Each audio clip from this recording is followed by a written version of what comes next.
দেখছ কামটা কি মানুষের বিবেক পুরোটা মেরেছে মনুমিয়া। মানুষের বিবেক বলতেই নাই। মানুষ এইটা কোনো কাম করলো, এই লোকের একটা ঘোরা মারলে কি স্বার্থটা হইলো কত দিয়ে আমি এই কাজটা একদম আমার এটা ভালো লাগে নাই। এই কাজটা একদম আমার ঠিক হুই আছে। নাই খারাপ লাগছে যে মনুমিয়ার ঘোড়াটা মেরে লাইছে।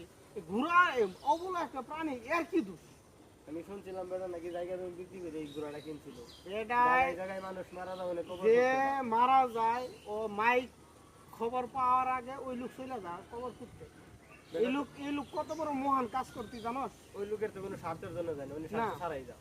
কারণ এই ঘরে সবারই দায়িত্ব হইব। হ্যাঁ। লেগে আগের থেকে বেড়া প্রস্তুতি নিয়ে থাকতেছে। কারণ একটা কবর মানুষের দেখলে, একটা কবর যদি মানুষের দেখে, একটা কবর প্রতিদিন যদি খুঁজে, নিজের মরণের কথা স্মরণ হয়। নিজের মরণের কথা স্মরণ হইলে মানুষ পাপ কাজ করতে পারবো না।